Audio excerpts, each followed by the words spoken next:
14. So many of you I've had the opportunity to know for many years. I know I saw Alyssa here. I saw Nicole. This many of you go back to 2014, 15, Celeste. I mean, in the room in Connecticut, and then in the rooms in Long Island. So, and I saw, and Doyle met me in Los Angeles. So many of you have had the privilege of knowing for many, many years. So the topic is exceptional tonight. And this topic is so valuable in anything you do. I coached a man today who is applying for a $350,000 a year job in sales, and he talks too much, and he spends too much time talking and not enough time asking. And he also is not skilled at answering a question. He's a storyteller.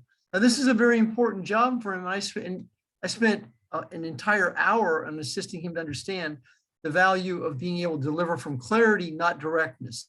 Many people confuse clarity with directness. And people have said, oh, Jeffrey Combs is so direct, he's in your face. Well, that's not how I see myself. I see myself highly conscious, very clear, and I'm able to deliver a clear message. And over the last several years, I have toned it down. So I'm not as direct as I used to be. I am clearer. And so directness is driven by anger. Clarity is associated with consciousness. And so the more conscious you become, that means you understand, you know, you're aware. And so tonight's topic on week number 5 on the psychology of asking really is about being able to deliver a clear message in the way you ask and the way you answer. And this will assist you in everything you do. Now, in the movie, A Few Good Men, Tom Cruise asked Colonel Jessup, did you or did you not order a code red? He absolutely set Jessup up to say, you damn right I did. Now, if it's all right with you, son, I have a country to defend. And then Cruise says, sit down. Then he starts reading him the whole situation. And that was the whole crux of the movie, was setting Colonel Jessup up to answer that question.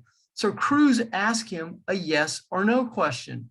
That was a qualifying question. That was a commitment question. And the more you understand how to ask a clear question and how to ask an open-ended question. An open-ended question is if you ever considered owning your own business. Well, I'm sorry, if you ever considered owning your own business, that's a closed-in question. An open question is, why do you want to own your own business? Why do you want to improve the quality of your health? So the rule of skills when it comes to asking is 5 to 15 words that end with a question mark. And what happens to many people is they ask back-to-back questions, and then the question turns into a paragraph, and they're very ineffective. And the reason this happens is called ROW, run on words.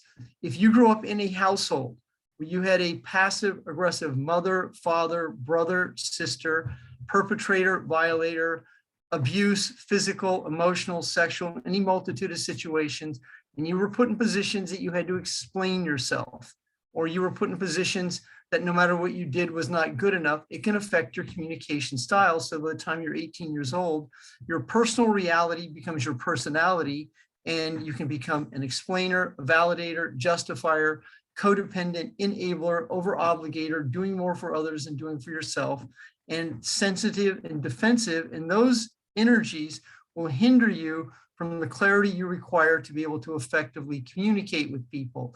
Now, in a specific business, you are looking for prosperity partners, wellness partners, people who can create income from the comfort of their home. You're looking for people who are looking for what you're looking for. Simon Sinek in 2013 and 14, when he brought the groundbreaking book, Start With Why, to consciousness, to the consciousness community, he had the term attract people who believe what you believe. And so in your personal reality, your personality, that's absolutely what you're looking to attract, provided your belief is from a sense of certainty. Now, if you're in doubt, a lot of your questions are going to be stop and start. You're going to feel uncomfortable. And that's what happens to most of the world in the selling community. There's a level of uncomfortability, and there's fight or flight. These are called panic patterns and trauma bonds. And so many people are ineffective in the way they communicate because they go in and out of anxiety, in and out of unresolved issues, in and out of feelings of anger, hate, resentment, guilt, shame, abandonment, rejection. And those are two key words. They're distinctly separate, although there's some similarities to them. Rejection is when it's personalized. You can grow up in a household where people are rejecting you and they're criticizing you, or you can grow up in a household where people are not paying attention to you, they're ignoring you, and they have other things going on, and you're being abandoned. But typically what most people turn the communication into and they have anxiety about is being rejected. So there's typically 5 objections that you're going to encounter when presenting ideas, philosophy, products, services, benefits, features, and dreams. Money will show up. Number 2, people want to think about it. Number 3, they'll want to run it by someone, husband, wife. Number 4 is they want to do research, and that's about 15% of society. They actually do research, and they're more analytical. And then the person who's not interested. Now, none of those merit rejection. Rejection is when it's personal. Now, if someone really personalizes it and puts it on you and accuses you of, is this a pyramid? Is this one of those things? Well, that can be more personal, but seldom does that happen when you're in a relaxed body and you're comfortable and you do not attract that type of energy to you. Have you ever seen like people that attract the worst soulmates, teammates, and they keep attracting them over and over, and they say, why does this happen to me? And then there's other people that never have that happen to them. Well, like for me, that doesn't happen to me hardly ever because the space isn't available. The energy isn't there. However, it has happened to me in more intimate relationships in my past where I would attract people to my reality that I would rescue, that I would pick up after, I would enable and over obligate. And so I would attract that. And so that energy would come, I would be transmuting that energy. Now, when you're transmuting your energy from anxiety, fear, and doubt, it's going to inhibit your ability to communicate because you're going to stop and start. So the body that's not relaxed goes into fight or flight. And so it flexes and flinches.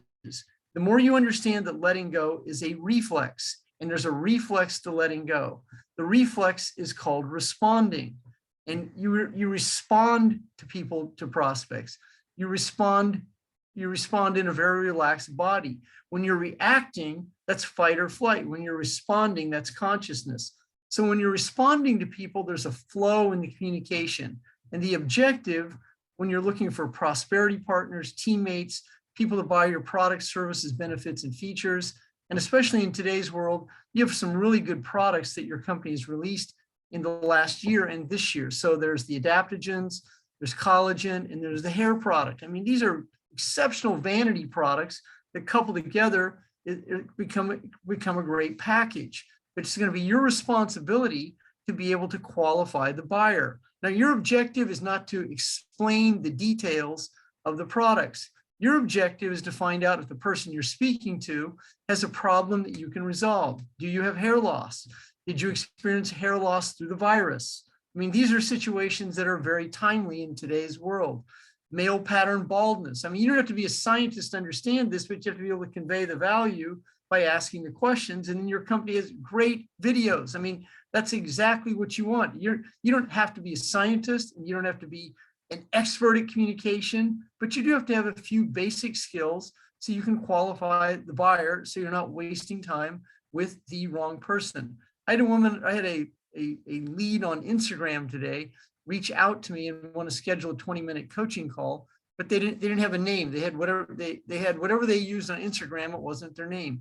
I asked the woman, could you please tell me your name so I know who I'm speaking to? Well, over the course of the day, she never gave me her name. I'm not scheduling the appointment with a ghost. I mean, what the fuck, dude? I mean, it's not what I'm doing. I mean, if you can't give me your name, that doesn't qualify for my time. I mean, that's just how it is. I mean, and I ask, and so these are the things that you just learn to do. I'm sorry, my New Jersey came out of me. That just naturally happens to me. Why does that happen to me? I think it's because I hung around so many of you so long. No, it's not. It was just such a great experience being around so many of you back in the day. So this is what you learn to do. Not everyone qualifies for your time.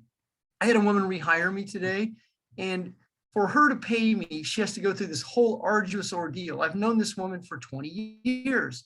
She's predictable. And today, this is just how she does. She called her daughter, transferred the money to her daughter on her credit card, and I'm on the phone with her daughter while she's transferring money fumble fucking around through this whole situation. And this is just how she does it. This is how some people are. And I was sitting there as cool as the other side of the pillow, knowing she's going to compensate me and pay me, but she has to put herself and then include me in this trauma drama and her daughter. And it's worth it because that's just who she is. And she's a great client, but she's predictable. And this is what you just want to start to understand about certain people. They are predictable because that is who they are and what they do. And if you're skilled at this and you can separate your feelings from it, you can ride some of this out. Some of these people will buy from you. They'll get started with you, especially if you don't get rattled and you don't get overwhelmed and anxious.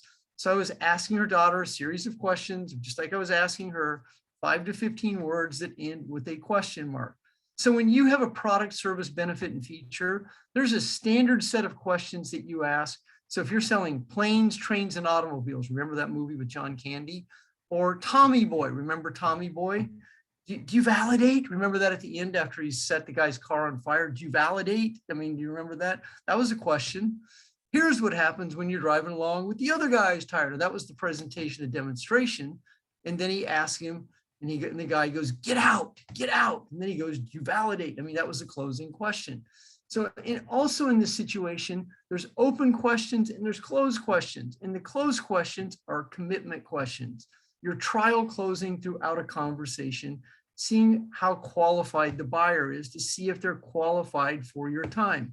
If you were selling real estate, a key question you would want to ask someone is, what is your credit score? That is a standard question that you ask someone. Now, outside of that experience, many people go, oh my God, they're prying in your affairs. This is being nosy in situations, but certain questions merit, certain businesses merit certain questions. So you want to be able to ask questions like this. How serious are you about improving the quality of your health? Are you vanity conscious? I mean, I would be asking that question if I was selling your products today in today's world, especially collagen and the hair loss the hair products, because I would be asking those questions. And those are in today's world, those are very timely products. How serious are you about starting a business from your home? Have you set aside any money to start a business? There's the money question up front that most people don't ask up front because of their own intimidation and anxiety about money. So can I talk about being attached to the outcome? Absolutely. Vicki, feel free to give me any insight here. So let's look at the word. There's two terms that I've learned over the last several years. There's detachment and there's non-attachment. And then the third one is attached. 1, 2, 3. So when you're attached, it means you're desperate. And when you're attached, you require that situation to prove you're good enough. Now, this is when you're dating, mating, prospecting, any situation. It means that you require this and you're coming from force. And when you're able to let go of being attached, means you're not attached, which means non-attached. So when you're non-attached to the outcome, your energy is different than being attached. When you're attached, you're coming from desperation. You're coming from need. You're coming from prove it. You're coming from, I have to have this. You're coming from lack. You're coming from despair. And mostly you're coming from apathy. That's the emotion when you're attached, the backside of attachment is disappointment. Because when you're attached, the prospect, the teammate, the soulmate, the person interviewing you feels your desperation. And it diminishes the ability for that person to see the product, the service, the benefit and feature, the good in you, whatever the situation is. That's what attachment is. And attachment comes from rejection. And the person that's attached doesn't want to be rejected. So they tend to overtalk and oversell. The man that I was coaching on the interview, he was just, it was a trip how attached he was. He was going, I sent an email to every single person that interviewed me. 7 people interviewed him over a course of a day. I sent an email over the weekend, and now I'm going to follow up with this. And I'm like, dude, come off the fucking ceiling. I mean, just right down here with me. Can you do that? Just you and me? Can you just come down here? I mean, this dude was attached. He goes, oh my God, when I get this job, I'm like, no, you don't have the job yet. You have the second interview potentially. And so he goes, oh my God, I'm so glad I coached with you. Now, I'm as cool as the other side of the pillow, but this dude was rattling my cage today because how intense he is. So I can imagine how intense he is on this job interview. Now, this guy graduated from the Citadel, one of the #1 military colleges in the world, and he like I know in his communication when he was in military school, he had to say, sir, yes, sir. And he had to answer like that. So somewhere in his journey between 21 and 43, there's a series of events that he's attached to that he talks too much. And when you're attached, you will talk too much. Now let's look at the next two terms of attachment. Detachment. Detachment comes from anger, and detachment comes from indifference. Detachment is, well, I'll just never talk to them again. And that's oftentimes comes from, well, I'll just let them go. I'll never call them back. That's detachment. But non-attachment means you can fully operate in the situation without any attachment, because your life doesn't revolve around it. It's not life or death. And you're not trying to get someone to consultant. You're not trying to get yourself to this. That's attachment. And attachment is like, oh, I'm going to win that trip if it's the last thing I possibly do. So that's attachment. When you see, I'm watching Amy, she's like going, oh my God, this is touching a nerve. So this is when you're attached. This is what happens when you're attached. And then you're just absolutely crushed if you don't win that trip, because you don't get to hang around with all the cool people. That's this story in your head. That's this story that so many people hold on to. I never ever set a goal to win a trip when I was in network marketing, direct sales, and I won many of them because I wasn't attached. I never focused on the trips. I focused on the results, and I focused on rank advancing, and I won several trips because of that. I never even liked the trips. It wasn't even that big a deal to me. I mean, the trips were cool, but that wasn't my thing. I'm not a trip taker. I'm a producer, and I would much rather create the results and then take a trip on my terms. However, in today's world, the network marketing industry has really cool trips. I mean, it's much more advanced than in my era 25 years ago. So the trips are good, but understand this: when you become attached to these because you want to be with the cool people, or when you're attached to these because it's going to make or break your low self-esteem, then what you've done, you've already put so much pressure on yourself, and that's what attachment does.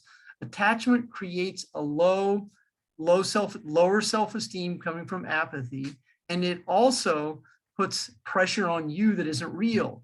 And so you're trying too hard, and then you come across desperate. And also I see people, they set these giant goals when their habits are not very good. And your habits have to match the goals. And as your habits improve, Lori, good to see you this evening. Lori's my client. There you go, my girl. So Lori's habits are improving greatly. And like learning how to let go is a habit. It becomes a skill set. And so being non-attached is a let go skill. Now, David Hawkins in this book right here, he covers non-attachment. Let me see if I can find it for you. It's right here it's in Transcending Levels of Consciousness. He covers non-attachment in that book, and he also covers it in another one of his books that's really good. He covers it in Elevating, or in Letting Go. So on that one, that's Fire Jewel. Yes, I see that. So the more you understand why you do what you do, you are no longer the mind-body connection to the events that shape the feelings. That is letting go, and that is letting go of attachment. And the reason we get attached is because we get attached because it proves to us we're good enough. That's what the ego says. In reality, a result has nothing to do with your self-esteem. Self-esteem completely stands alone. It's its own sense of power. It doesn't have any outside influence because self-esteem is good enough. And when you're attached, you're trying to prove something. You're good enough. You can do this and that. Now, I understand we do set goals, and we set goals, but you want to set clearly defined goals that are short-term that you can accomplish. But when you set a big goal and you're attached to that goal and you have a little habit, you've already bought the farm on that one, BTF. You've already set yourself up to be disappointed. And until you can actually let go of these feelings of attachment, then you'll recreate the same situation over and over to fulfill a neurochemical craving. That means adrenaline and cortisol is what most of the world becomes addicted to, and they recreate the same situation to fulfill the same feeling. So this is what so many people, like in weight, they're attached to losing weight. So then they lose the weight, and then the weight finds them because they didn't really put the right energy into it. They lose the weight finds them, and then they're still not good enough. It finds them back. And so the weight, when you're attached to that scale, that scale determines your self-esteem. And this is the big fallacy in weight loss, because I assist people to understand this. It's release the feelings you stuff that holds the weight in place. I'll say that again. release the feelings you stuff that holds the weight in place. Because that's the key component to addressing the emotions that you stuff that you're emotionally addicted to, many of which are rejection. So there's the connection between rejection in your childhood, rejection in your adulthood, and then feeling rejected when someone doesn't buy from you. Now, I've been a coach for 24 years. I've been selling since I was a teenager, and I have had thousands, like in the hundreds of thousands of sales calls. And on every given day, every given week, I encounter people who tell me they're going to hire me, buy from me, and they're going to get back from me. So, I mean, this is a commonality. But I understand that if someone doesn't get back with me or someone doesn't buy from me, they're not rejecting me. I'm not attached. Now, non-attachment doesn't mean you're arrogant. Doesn't mean you're egotistic. It means you're sober. It means you're emotionally sober and you're not attached to the outcome. Your life doesn't revolve around this one conversation. It's not make or break, although one person in your team can unequivocally change your whole life. I mean, and that's the superstar syndrome. We all pray for that. JoJo, the Indian circus boy or girl, where's that one superstar, you know, Butch and Sundance, laws of abundance. I'm saying my affirmations, and where's that one superstar to show it? Well, that can happen. I mean, you can actually get in a car wreck and you run into someone rear end because you're checked out and the isogenic shaker rolls out, and then that person they become a 14 star. I mean, that happens. That's called the isolated incident syndrome, but that's not going to happen to you. And it didn't happen to me. I mean, and luck is when opportunity meets preparation. So the more you understand that you're responsible, your ability to respond, and your ability to move a conversation along by asking a series of questions. Now, your team has scripts, and your team is just filled with rock star men and women who have been there for 10 years and longer, and they give you insight on what to ask and what to say. And so I have my own system and routine, and it's very similar to that. But the bottom line is when you're communicating with people, it's asking-oriented marketing. You engage people by asking them questions about outcomes. And the more skilled you become at asking, your objective is never to control the conversation. It's to be in a relaxed state so you can have a conversation. And you converse with people by fact-finding, rapport building, and small talk. And this is so important when you're dating. This is very important when you're prospecting. This is very important when you're hiring people to be employees for you. It's very important when you want to sit in a specific booth in a restaurant. I specifically ask hostess in every restaurant that I ask a reservation for, and I always ask the hostess name. If the hostess does not give me her name, I ask for it. What's your name? Because the sweetest sound to a person's ear is the sound of their own name. So this is what I teach my clients. Vicky's saying the art of asking questions, and it happens everywhere for me. So I mean, it will happen to you. For those of you who ever dined with me, you'll see that I get this type of service because I ask people's name. I tip people to ensure promptness. It's an English acronym. I grew up in the restaurant industry, so I know how to move the money to the people who can fulfill my request. And the request are because I ask questions. Would it be possible to sit in your best table available at 8 o'clock on Friday night? And would you also be able to recommend a server? Who's your best server? I mean, I'm just asking the questions. One time I was in St. Louis, and I was at this restaurant called Tony's. Tony's is like one of the #1 Italian restaurants in the world. And so I asked this guy in a suit and tie, and everyone else is wearing a tuxedo, and I've been there before. And I asked the guy, it looked like he was an owner. I asked him if they made zabaione. Zabaione it's an Italian delicacy. It's a dessert made tableside. And I asked him if anyone in the restaurant could make zabaione. And the guy goes, well, I can. And I go, well, what's your name? He goes, my name's Jim. His name was Jim Barbarito. And I go, are you the manager? He goes, no, I'm the owner. So the dude makes zabaione for me at the table for Alec Friel and I. He makes zabaione for us. And then he picks up the check, picks up a $250 check. I didn't even ask him to do that. Just because I asked him a couple of questions, and I started asking if he knew Michael Garozzo, who used to work there, Sam Garozzo, they're good friends of mine. So the guy just whips out this custard in 15 minutes because I asked him a few questions, and the owner picks up the tab. I mean, this always happens to me. Now, why does this always happen to me? Well, it's not, I'm not attached to it, but there's this unconscious expectation good things like this happen to me at this phase of my life. Now, this did not always happen to me when I was an addict, an alcoholic, in situations like that. But as you begin to change and you begin to let go and separate your feelings from the events that shape them, that's an affirmation that I suggest you begin to put in your communication. I am separating my feelings from the events that created my anxiety, fear, and doubt. And the more that you're able to do that, because it's your anxiety, fear, and doubt, it keeps you from asking the questions.